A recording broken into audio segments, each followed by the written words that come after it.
Bismillahirrahmanirrahim. Assalamualaikum warahmatullahi wabarakatuh. Selamat sore dan salam sejahtera untuk kita semua. Semoga teman-teman semua dalam keadaan sehat walafiat. Baiklah, pada kesempatan kali ini untuk mata kuliah Komunikasi Sosial semester 1 Program Studi Pendidikan Nonformal FKIP Universitas Bengkulu.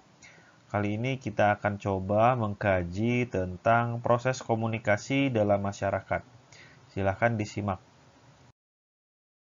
Baiklah, poin yang pertama yaitu komunikasi langsung. Nah, apa yang disebut dengan komunikasi langsung? Yaitu komunikasi yang dilaksanakan secara tatap muka, secara langsung, real time gitu, tanpa adanya bantuan alat komunikasi untuk menyampaikan pesan. Gitu. Jadi bertatap muka secara langsung gitu. Nah, kemudian dapat dilakukan baik oleh individu dan individu, individu dan kelompok, kelompok dengan kelompok, atau kelompok dengan masyarakat gitu. Maka pengaruh hubungan individu interpersonal termasuk dalam pemahaman komunikasi ini. Jadi ada hubungan interpersonal. Nah, sedangkan lawannya komunikasi tidak langsung itu artinya proses komunikasi yang dilaksanakan tidak langsung real time, tidak real time gitu, dan menggunakan media atau alat bantu tertentu sehingga kita tidak bisa bertemu secara langsung di waktu dan ruang yang sama gitu. Jadi itu yang dimaksud dengan komunikasi langsung. Nah, komunikasi langsung tadi itu akan berkaitan erat dengan adanya komunikasi kelompok. Apa yang dimaksud dengan komunikasi kelompok? Yaitu proses yang sistematis dan terstruktur serta membentuk suatu sistem yang terdiri dari komponen-komponen sistemnya, seperti konteks komunikator, pesan, adanya ide, konteks pola interaksi, konteks situasi, konteks sikap-sikap individu terhadap kelompok, dan konteks toleransi yang ada dalam kelompok tersebut. Artinya komunikasi kelompok itu proses yang secara sistematis dan struktur yang terjadi dalam kelompok yang mana banyak komponen-komponennya yang harus terpenuhi karena berkaitan dengan lebih dari dua orang gitu, dua orang yang melakukan komunikasi. Artinya kita perlu memahami masing-masing dari penerima pesan maupun kita sebagai penyampai pesan gitu harus juga dipahami oleh si penerima pesan gitu. Maka unsur-unsur atau komponen-komponen dalam sistem komunikasi tersebut itu juga menjadi perhatian dalam komunikasi kelompok. Poin yang kedua adalah komunikasi massa, teman-teman. Komunikasi massa yaitu proses komunikasi yang dilakukan melalui media massa dengan berbagai tujuan komunikasi dan untuk menyampaikan informasi kepada halayak luas. Artinya, komunikasi ini disampaikan untuk orang banyak, untuk masyarakat secara luas gitu. Bisa melalui berbagai macam nanti media komunikasi agar informasi yang disampaikan itu dapat cepat tersebar secara luas gitu. Itu yang dimaksud dengan komunikasi massa. Dalam komunikasi massa ada beberapa komponen. Yang pertama komunikatornya, unsur-unsur penting dalam komunikasi massa. Jadi penyebaran informasi itu akan lebih cepat jika disampaikan melalui media massa atau teknologi telematika yang modern gitu. Nah, dengan adanya media telematika yang modern itu informasi lebih cepat disebarkan dan lebih cepat ditangkap oleh publik gitu. Kemudian komunikator dalam penyebaran informasi mencoba berbagai informasi, pemahaman atau wawasan dan solusi dengan jutaan massa yang tersebar dimanapun tanpa diketahui dengan jelas keberadaan mereka. Artinya komunikator nanti yang menyampaikan informasi dalam komunikasi massa akan menyebarkan informasi secara luas gitu. Nah, komunikator pun tidak tahu gitu kepada siapa saja itu akan tertuju orang-orangnya gitu. Karena ini disebarkan secara massa, artinya siapapun bisa menerima informasi tersebut gitu. Kemudian komunikator juga berperan sebagai sumber pemberitaan yang mewakili institusi formal yang sifatnya mencari keuntungan dari penyebaran informasi tersebut. Nah, komunikator ini dijadikan sumber utama, sumber pemberitaan utama mewakili suatu organisasi untuk menyampaikan informasi. Nah, dari penyebaran informasi tersebut nanti mereka akan mendapat keuntungan dari informasi tersebut gitu. Misalnya, ketika pemerintah menyampaikan suatu program, misalnya program Merdeka Belajar, katakanlah seperti itu ya. Setelah pemerintah melalui Kemendikbud menyampaikan program Merdeka Belajar, tentu yang akan mendapat keuntungan adalah pemerintah, bahwa program-programnya dapat tersampaikan kepada masyarakat luas gitu. Nah, dengan tersampaikan kepada masyarakat luas, orang jadi mudah untuk mengimplementasikan, menyesuaikan program-program yang sudah dijalankan pada kegiatan Merdeka Belajar nanti gitu. Artinya pemerintah sudah memberikan informasi, tinggal yang menerima informasi baik itu orang tua, siswa, sekolah dan stakeholder pendidikan dapat menyesuaikan dengan peraturan yang ada gitu. Kemudian komponen yang kedua yaitu media massa. Nah, media massa ini merupakan media komunikasi dan informasi yang melakukan penyebaran informasi secara massal dan dapat diakses oleh masyarakat secara massal pula gitu. Artinya media massa ini menyebarkan informasi itu secara luas kepada masyarakat umum melalui berbagai macam media yang dapat dipilih, bisa melalui koran, bisa melalui internet, bisa televisi, bisa surat kabar, majalah, kemudian bisa juga dengan iklan atau film, dan bisa juga dengan saluran tip dan sebagainya, atau radio dan sebagainya, itu bisa teman-teman. Nah, informasi massa adalah informasi yang diperuntukkan kepada masyarakat secara massal, bukan informasi yang hanya dikonsumsi oleh pribadi. Artinya media massa itu akan menyampaikan informasi massa gitu kepada semua masyarakat, semua lapisan masyarakat yang menjadi sasaran dari komunikator tadi ya, melalui media massa, kemudian tersampaikan informasi massanya dan diterima oleh halayak luas atau masyarakat secara luas melalui saluran media-media seperti di gambar berikut gitu. Kurang lebih seperti itu teman-teman. Komponen yang ketiga dari komunikasi massa adalah gatekeeper. Nah, gatekeeper ini merupakan orang yang bertugas menyeleksi informasi yang ingin disampaikan kepada halayak luas gitu. Sebagaimana diketahui bahwa komunikasi massa itu dijalankan oleh beberapa orang atau organisasi massa, mereka inilah yang akan menyeleksi setiap informasi yang akan disiarkan atau yang tidak disiarkan gitu. Jadi sebelum berita itu ingin disebarkan secara luas, maka berita tersebut harus diseleksi terlebih dahulu. Maksudnya seleksi dalam hal ini mana berita yang kebenarannya sudah pasti, mana berita yang hanya sebatas hoax, mana berita yang tidak benar sama sekali gitu. Nah, ini perlu dilakukan seleksi teman-teman, supaya masyarakat itu dapat tercerdaskan, masyarakat dapat membuka wawasan itu secara benar gitu.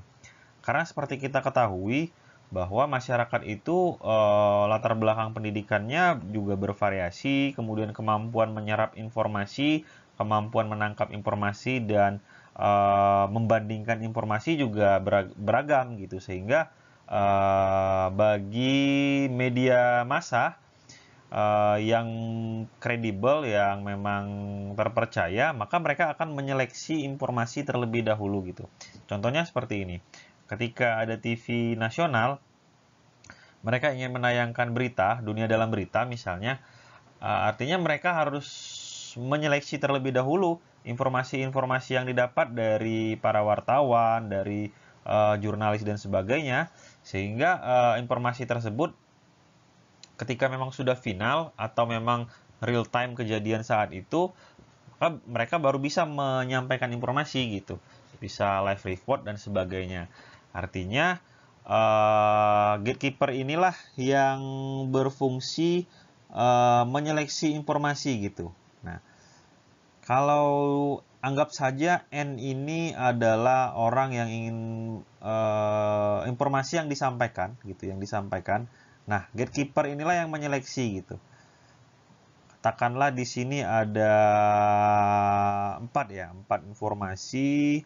Nah, kemudian diseleksi ternyata yang layak untuk disampaikan atau disebarluaskan informasi itu hanya 2 gitu. Nah, artinya 2 inilah yang layak untuk disebarkan melalui media massa gitu kepada masyarakat luas gitu. Nah, kira-kira seperti itulah gatekeeper. Komponen yang keempat yaitu halayak. Nah, dari tadi kita sudah menyebut kata-kata halayak gitu. Apa sih yang sebenarnya dimaksud dengan halayak itu? Halayak adalah massa penerima informasi. Informasi massa yang disebarkan oleh media massa. Artinya halayak ini adalah masyarakat luas, masyarakat secara umum yang menerima informasi yang telah disebarkan tadi melalui media massa gitu. Nah, mereka ini terdiri dari pendengar, publik pendengar, atau pemirsa sebuah media massa. Sehubungan dengan itu, konsep halayak akan dijelaskan terperinci pada konsep massa. Jadi pada materi konsep massa nanti akan dijelaskan secara lebih dalam terkait dengan halayak. Artinya halayak ini adalah orang-orang yang memang mendengarkan gitu. Orang-orang pendengar, pemirsa dari suatu media massa. Mereka inilah yang akan menerima target yang menerima informasi gitu dari komunikator menyampaikan melalui media massa, menyampaikan informasi massa melalui media massa. Nah, targetnya adalah halayak untuk diterima informasinya dan dilakukan tindakan terkait dengan penerimaan informasi tersebut gitu. Nah, kira-kira seperti itu. Konsep halayak satu konsep massa. Massa itu memiliki unsur-unsur yang penting. Yang pertama terdiri dari masyarakat dalam jumlah besar. Artinya yang dinamakan massa itu pasti jumlah masyarakatnya besar gitu. Dengan jumlah yang besar tersebut menyebabkan massa tidak bisa dibedakan satu dengan lainnya gitu. Atau undifferentiated gitu. Ini tidak bisa kita membeda-bedakan satu dengan lainnya gitu. Artinya kita tidak bisa ketika sudah masuk kategori massa, artinya semua lapisan masyarakat itu ada di sana gitu. Jadi ketika informasi disampaikan ya semua bisa menerima gitu. Kemudian sebagian besar anggota massa memiliki negatif image terhadap pemberitaan di media massa gitu. Jadi sebenarnya ketika tidak semua anggota massa atau dari berbagai lapisan masyarakat itu menerima pemberitaan di media massa itu dengan penerimaan yang positif gitu. Jadi mereka akan mendengarkan informasi, kemudian ya ada yang memang merespon dengan baik, kemudian ada juga yang memang merespon atau memberikan tanggapan atau memunculkan image yang memang negatif terhadap pemberitaan media massa gitu. Jadi sebenarnya tidak semua juga sih, tapi memang kebanyakan karena menyampaikan informasinya juga mungkin selalu yang berita yang memang nilainya atau unsur-unsurnya itu berita tentang negatif-negatif, artinya image dari berita tersebut masyarakat jadi berpikiran image negatif dulu gitu ketika mendengarkan berita. Sebenarnya apa sih kejadian yang terjadi gitu. Jadi banyak kejadian yang dilaporkan itu hal-hal yang memang berbentuk misalnya musibah, kebijakan-kebijakan yang diterapkan yang memang awalnya sudah mendapat image negatif dulu gitu. Padahal kan belum tentu juga gitu. Jadi sebenarnya tidak semua sih ya, tidak semua berita itu atau informasi massa yang disampaikan itu berbentuk negatif gitu. Tapi memang cukup banyak juga image yang negatif terhadap pemberitaan di media massa. Kemudian karena jumlahnya yang besar, maka massa juga sulit diorganisir gitu. Jadi massa ini karena jumlahnya besar ya, banyak, jadi sulit diorganisir. Maksudnya ketika kita menyampaikan informasi, melalui media massa, maka orang penerima informasi tersebut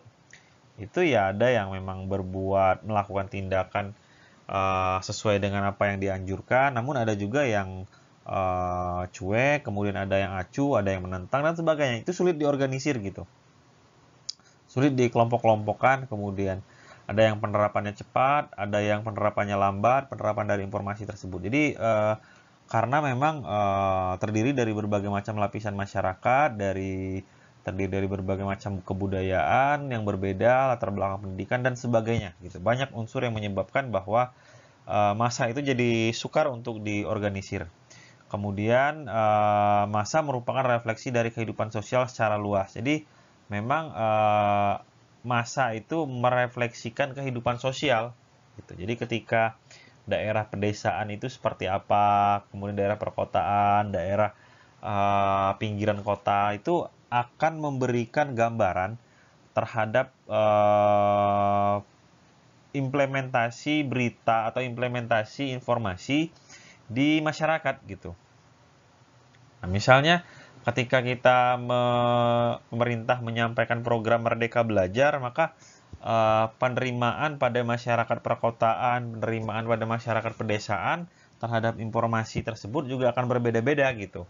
Ada yang menganggap kalau masyarakat kota mungkin karena informasi cepat, jadi mereka akan lebih dulu memperoleh informasi-informasi yang akurat gitu. Misalnya mereka sudah mendapatkan draft dari Merdeka Belajar, sedangkan daerah-daerah pedalaman mungkin agak terlambat gitu menerapkannya, sehingga kadangkala memang keadaan atau kehidupan sosialnya yang tidak mendukung untuk informasi tersebut dapat cepat dieksekusi atau dijalankan gitu.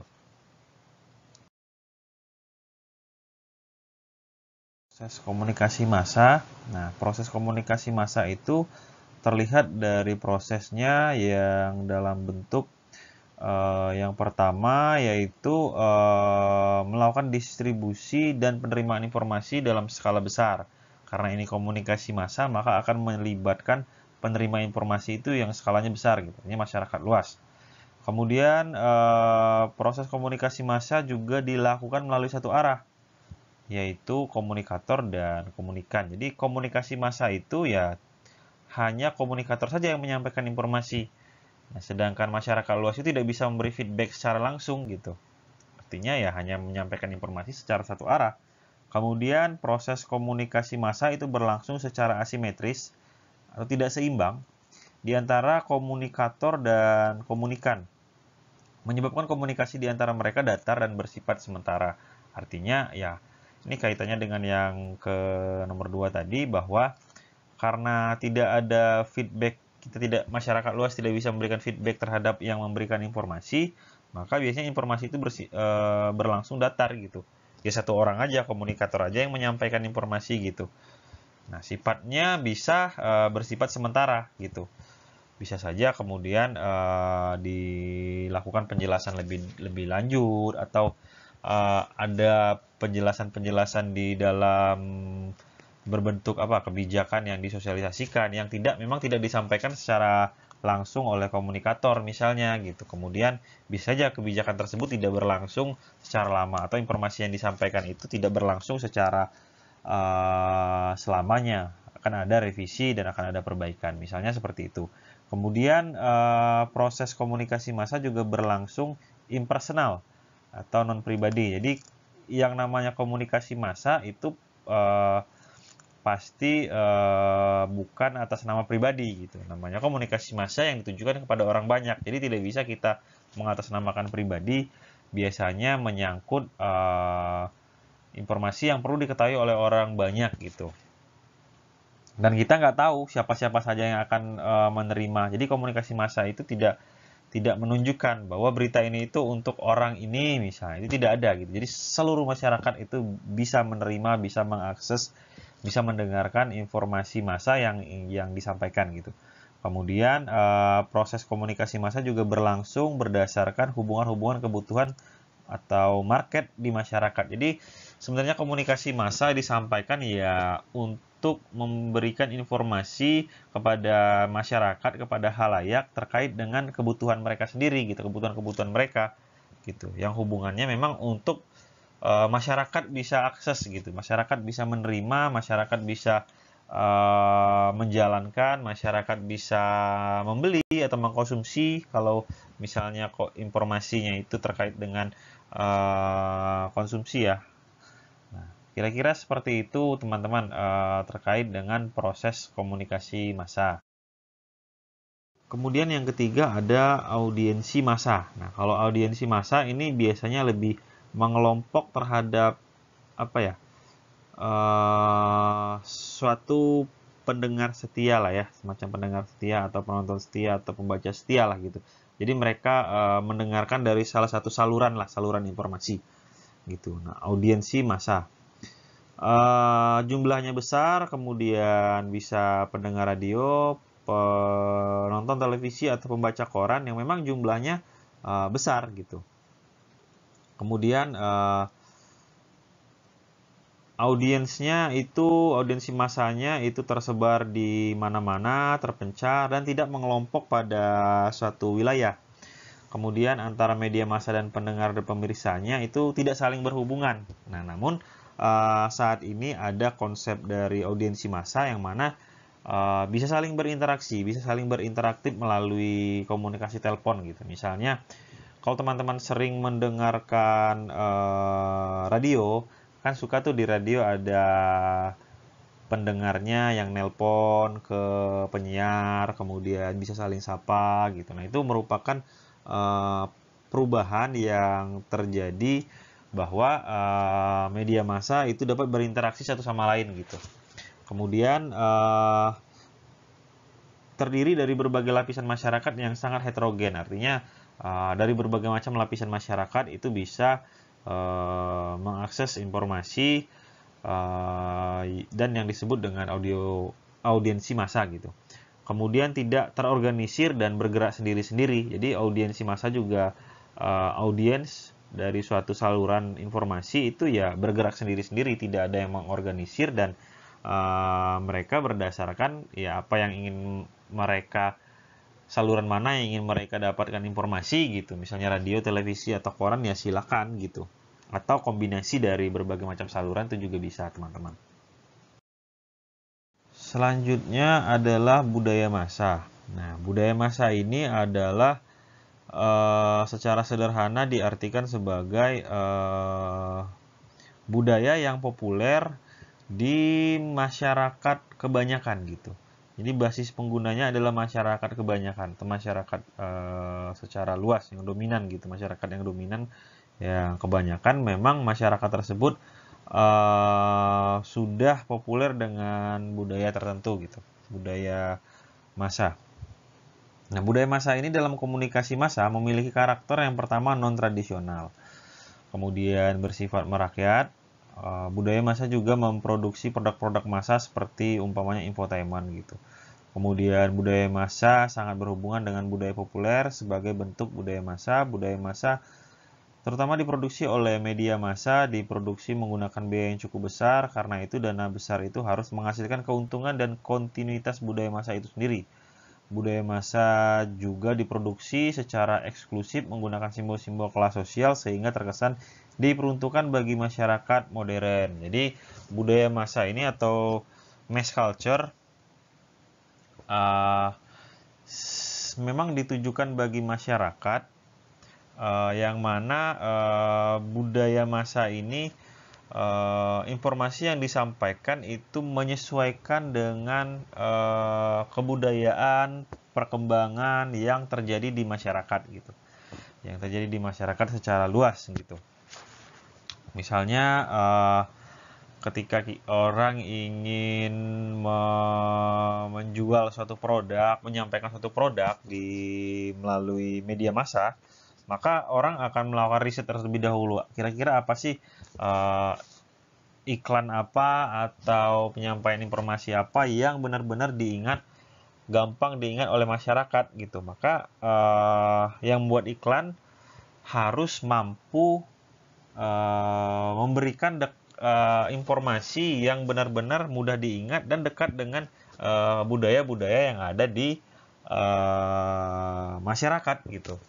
Budaya yang memang dapat diterima secara luas gitu, tidak untuk hanya kelompok atau golongan tertentu atau buku budaya tertentu gitu. Artinya apa, teman-teman?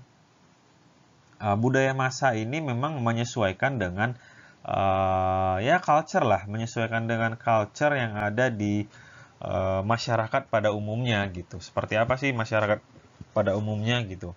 Misalnya sekarang udah mulai modern dengan adanya smartphone dan sebagainya. Artinya ada budaya baru nih, budaya baru yang dapat kita gunakan untuk menyampaikan informasi massa gitu.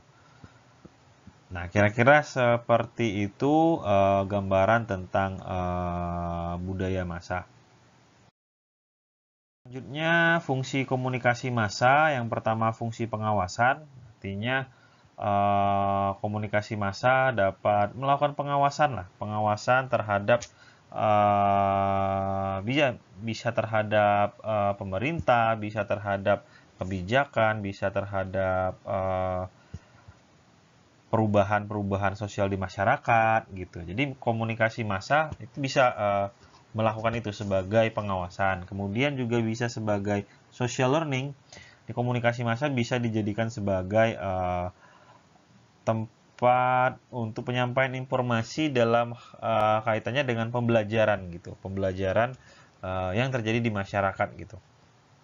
Bahwa pembelajaran itu terjadi di masyarakat yang melalui komunikasi massa.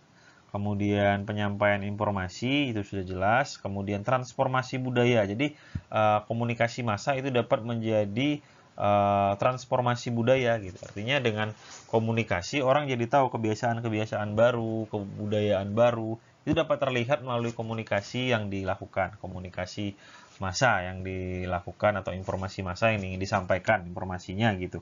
Jadi orang-orang bisa beradaptasi, kemudian bisa melakukan perubahan-perubahan kebiasaan yang terjadi di masyarakat. Misalnya sekarang sudah ada informasi tentang alat bajak sawah yang baru misalnya, yang menggunakan remote. Maka bagi masyarakat petani yang memang sudah modern, memiliki kemampuan modal, maka bisa membeli itu. Nah, ketika harga alat-alat itu sudah menjadi murah dan terjangkau, akhirnya nanti akan terjadi pergeseran di masyarakat gitu, bahwa ketika membajak sawah itu tidak lagi menggunakan traktor manual, tapi sudah yang berbasis dapat dikontrol jarak jauh gitu. Kemudian fungsi komunikasi massa juga sebagai media hiburan. Tentu ini juga banyak terjadi, misalnya ketika kita ingin menonton siaran musik, ketika kita ingin menonton infotainment dan sebagainya, yang mana itu untuk hiburan gitu.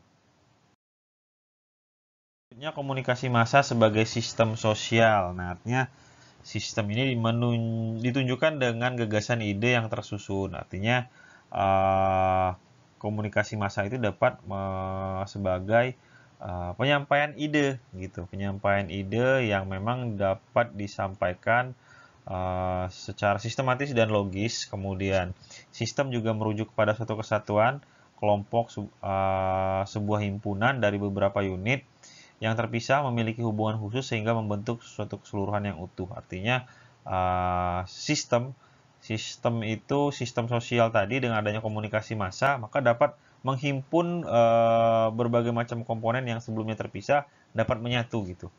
Kemudian komunikasi massa juga dapat menunjukkan adanya metode, teknik, sistem belajar, sistem kepatuhan, sistem bertindak, dan sebagainya. Jadi dalam komunikasi massa itu nanti akan mengandung metode, cara, teknik, sistem belajar yang dapat mengatur sistem sosial, dapat membentuk sistem sosial untuk mereka bisa belajar, bertindak sebagaimana mestinya gitu dengan komunikasi massa. Ini komunikasi massa sebagai sistem sosial itu memiliki komponen yang penting.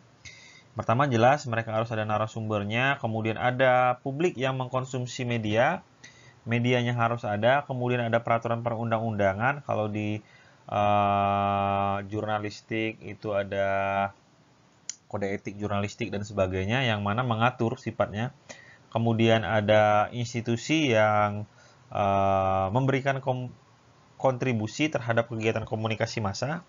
Kemudian ada pihak yang mengendalikan berlangsungnya komunikasi massa, artinya mungkin ada dewan pengawas seperti itu. Kemudian ada unsur penunjang lain yang mungkin yang memungkinkan berlangsungnya kegiatan komunikasi massa. Banyak unsur yang memungkinkan berlangsung dalam komunikasi massa. Misalnya ada kerjasama antar stakeholder, adanya iklan, adanya CSR-nya dan sebagainya. Jadi banyak sebenarnya kalau kaitannya dengan siaran televisi nasional itu kan cukup banyak aspek-aspek yang mendukung aspek penunjang dari kegiatan komunikasi massa yang dapat disampaikan melalui berbagai macam saluran gitu. Ini peran media massa. Jadi bisa sebagai pencerahan, institusi pencerahan bagi masyarakat, sebagai media penyampai informasi dan sebagai media hiburan gitu. Jadi bisa untuk mencerahkan masyarakat dari informasi-informasi yang bohong, dari sekian banyak informasi-informasi yang beredar di sosial media misalnya. Kemudian kita jadi tercerahkan mana sih yang sebenarnya benar gitu ketika kita sudah menonton televisi misalnya ya. Kemudian sebagai media informasi kita bisa mendapatkan informasi dari media massa, kemudian juga bisa sebagai hiburan. Ketika teman-teman ingin menyimak infotainment, ketika ingin menyimak lagu-lagu atau film gitu. Itu sebagai media hiburan. Teman-teman telah menyaksikan video pembelajaran kita pada kesempatan kali ini. Semoga apa yang disampaikan tadi dapat bermanfaat, dapat memberikan pencerahan bagi teman-teman yang memang memiliki ketertarikan terhadap bidang komunikasi atau public speaking. Semoga ini menjadi bekal yang dapat memberikan pengetahuan bagi teman-teman. Mungkin itu saja teman-teman. Tetap jaga kesehatan, tetap semangat dalam mengikuti perkuliahan pada semester ini. Jangan lupa dukung channel ini dengan cara like dan subscribe channel ini supaya tidak ketinggalan informasi-informasi ilmu pengetahuan yang kita share melalui video pembelajaran. Mungkin terima kasih, sampai jumpa pada pertemuan berikutnya. Bapak akhiri, wabillahi taufiq wal hidayah. Wassalamualaikum warahmatullahi wabarakatuh. Ini merupakan link absen dan juga sekaligus link untuk post test teman-teman. Jadi nanti akan ada post test terkait dengan materi kita yang sudah dibahas tadi. Silakan diisi teman-teman. Jangan sampai lupa isi link absen dan post testnya. Oke, terima kasih. Sampai jumpa pada pertemuan berikutnya.